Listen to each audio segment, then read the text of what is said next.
Military medical personnel are also preparing for the call to duty. It's the first time since the Vietnam War that their services could be used for combat victims. And just as advances in emergency medicine have improved our daily lives, they may soon save the lives of troops overseas. I, Christopher William Blank, having been appointed.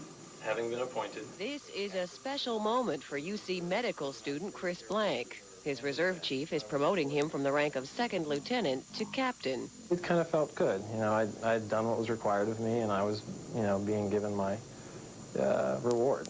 Chris can feel good for another reason. If war breaks out, he probably won't be called to active duty until after he completes his residency, 4 years from now. The soldiers who do face combat can take some comfort in knowing they won't get inexperienced or outdated attention.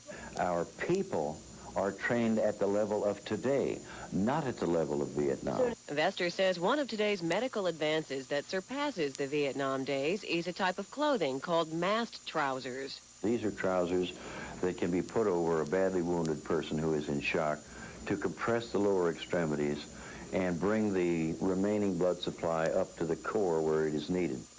Vester says the one area of medical technology which hasn't advanced since the Vietnam era is protection against chemical warfare, like nerve and mustard gas. We have no experience with chemical warfare.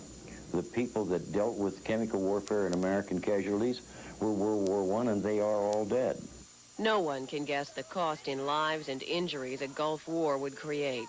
But according to Vester, we can be confident the military practices state-of-the-art medical care. Where technology saves lives in civilian lives that it couldn't have saved in the 70s, the same thing applies to the military. Congratulations, Captain. Welcome. Dr. Vester helped review the call-up policy for medical officers and nurses and could get called for active duty himself.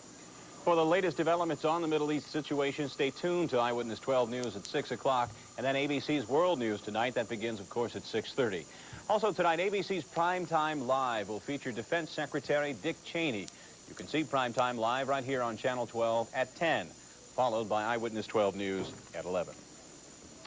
More words of warning from the Kremlin. Tonight, we'll have the latest from Moscow next on the News Hour. We'll also tell you about a violent attack on a California synagogue that destroyed precious relics and artifacts. Coming up at 6, the governor decides